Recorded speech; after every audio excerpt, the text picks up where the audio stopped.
अब हम आपको ले चलेंगे उस उड़ान के आखिरी 32 सेकंड में जहां सब कुछ ठीक था, लेकिन अचानक कुछ ऐसा हुआ, और ये कोई मामूली हादसा नहीं था, जहां पर अचानक कुछ ऐसा होता है और सबकी जिंदगियां खत्म हो जाती हैं।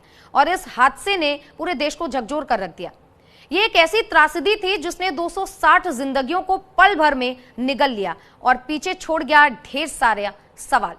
हम बात कर रहे हैं अहमदाबाद में हुए विमान हादसे की, जिसकी शुरुआती रिपोर्ट सामने आई और एक बड़ा सवाल खड़ा हुआ कि क्या टेक ऑफ के ठीक बाद खुद ब खुद दोनों इंजन बंद हो सकते हैं या फिर किसी इंसानी गलती ने इस हादसे को अंजाम दिया।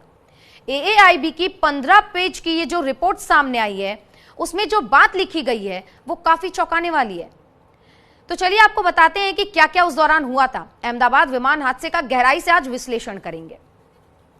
बस 32 सेकंड और 260 जिंदगियां काल के गाल में चली गई।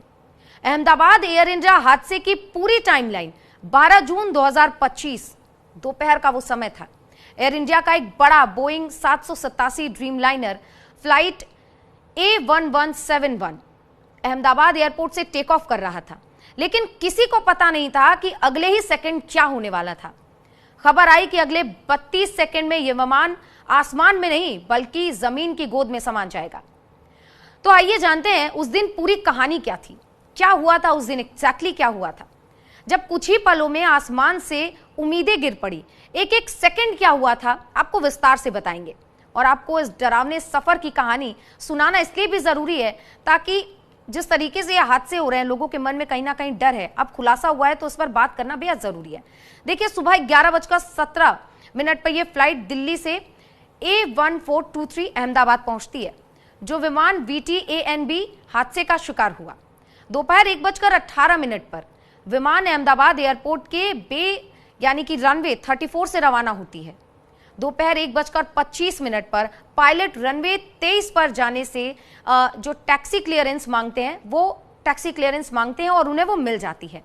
विमान टैक्सीवे रन 4 से होते हुए रनवे पर लाइनअप करता है और दोपहर 1:32 पर ग्राउंड कंट्रोल से टावर कंट्रोल को हैंडओवर होता है। दोपहर 1:37 का वो समय जब air traffic control take off की अनुमति ड्रीमलाइनर को दे देता है। दोपहर 1:37 पर ही टेक ऑफ का रोल शुरू होता है। तब तक सब कुछ सामान्य था, लेकिन दोपहर 1:38 पर जब विमान हवा में उठता है यानी कि लिफ्ट ऑफ हुआ, उसी समय air ground sensor air mode में चले जाते हैं। जैसे टेक ऑफ होता है तो एयर और साउंड जो भी सेंसर्स है वो एयर मोड में चले जाते हैं।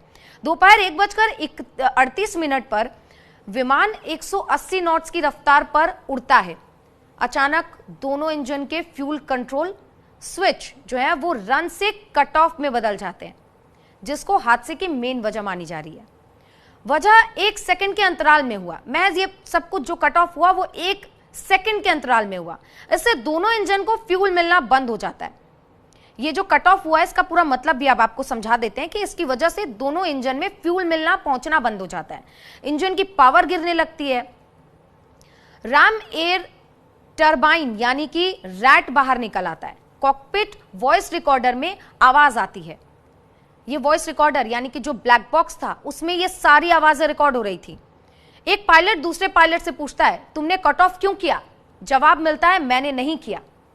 दोपहर 1:38 और 47 पर दोनों इंजन की आरपीएम न्यूनतम से नीचे गिर जाती है। रैट हाइड्रोलिक पावर देने लगता है। दोपहर 1:38 और 52 पर इंजन एक स्विच वापस रन में बदल जाता है। वापस लगाने की कोशिश की जाती है। दोपहर 1:38 और 56 पर 2 स्विच यानी इंजन का ये 2 स्विच रन में लगाया जाता है।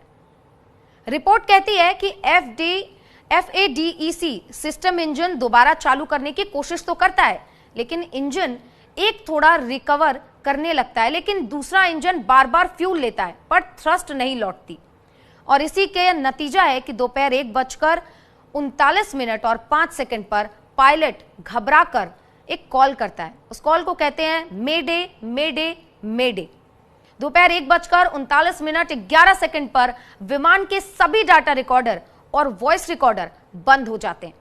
संकेत मिलता है विमान पर अब कोई नियंत्रण नहीं रहा। दोपहर 1:44 पे राहत और बचाव के वाहन एयरपोर्ट से रवाना होते हैं, लेकिन तब तक बहुत देर हो चुकी होती है। एक आखिरी उड़ान जो वापस नहीं आई। 260 लोग उस प्लेन में सवार थे, 242 जिसमें से 241 लोग काल की गाल में समा गए। और 260 लोग इसलिए क्योंकि ये जब हादसा हुआ था तो एक मेस पर यह प्लेन क्रैश हुआ था, जिसमें कई बच्चे उस वक्त खाना खा रहे थे, स्टूडेंट्स वहां पर मौजूद थे।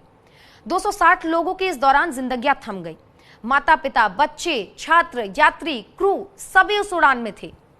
टेक ऑफ से महज 32 सेकंड में सब कुछ खत्म हो गया। पायलट की आखिरी चीख, इंजन की आखिरी कोशिश और एक शहर की सांसें थम गई। विमान हादसे की टाइमलाइन 12 जून की दोपहर 1:38:40 विमान ने रनवे 23 से उड़ान भरी। विमान ने 180 नॉट्स की की गति के साथ ही उड़ान भरी और दोनों इंजन एक सेकंड में कट ऑफ हो गए। दोनों पायलट के बीच क्या बातचीत हुई आपको वो भी बताते हैं। पहला पायलट दूसरे पायलट से पूछता है, आपने इंजन क्यों बंद किया? को पायलट जवाब देता है, मैंने इंजन बंद नहीं किया है। दोपहर 1:38:52 मतलब 12 सेकंड बाद दोनों इंजन को स्टार्ट किया गया। पहली इंजन पूरी ताकत के साथ स्टार्ट हो गया, लेकिन दूसरे इंजन पर पूरी ताकत के साथ इंजन पर जब ताकत भी लगाई गई फिर भी वो स्टार्ट नहीं हुआ। इसका नतीजा क्या हुआ? दोपहर 1:39:05 यानी कि 13 सेकंड बाद पायलट ने ATC यानी कि एयर ट्रैफिक कंट्रोल को मेडे का कॉल दिया। एयर ट्रैफिक कंट्रोल से कोई जवाब नहीं मिला। दोपहर 1:39:05 पर विमान हॉस्टल के ऊपर जाकर क्रैश हो गया, यानी कि जो स्टूडेंट्स का हॉस्टल था उस पर क्रैश हो गया। क्योंकि दोपहर का समय था इसलिए वहां पर कई छात्र बैठकर खाना खा रहे थे। दमकल की गाड़ियां वहां पर तुरंत मौके पर पहुंची। उसके बाद अहमदाबाद विमान हादसे को लेकर एयरक्राफ्ट एक्सीडेंट एविएशन ब्यूरो यानी कि AAIB की एक इनिशियल रिपोर्ट सामने आती है। दुर्घटनाग्रस्त बोइंग 787 का फ्यूल स्विच बंद होने को लेकर दोनों पायलट के बीच भ्रम की स्थिति के बारे में इस रिपोर्ट में बताया गया। फ्यूल जो स्विच है वो विमान के इंजनों में फ्यूल के प्रवाह को नियंत्रित करते हैं। स्विच की दो अवस्थाएं होती है, रन और कट ऑफ। इनका उपयोग इंजनों को चालू या बंद करने के लिए किया जाता है। एक अनुभवी पायलट के अनुसार जब उन्होंने इस पूरे मुद्दे पर बात की तो उन्होंने बताया कि जो फ्यूल स्विच होती है उसकी पोजीशन को गलती से नहीं बदला जा सकता, बल्कि इसकी एक प्रक्रिया होती है। उन्होंने कहा आमतौर पर ब्रैकेट लगे होने के कारण फ्यूल स्विच सुरक्षित होते हैं। ये ब्रैकेट इसलिए लगे होते हैं क्योंकि फ्यूल स्विच को सुरक्षित रखा जा सके।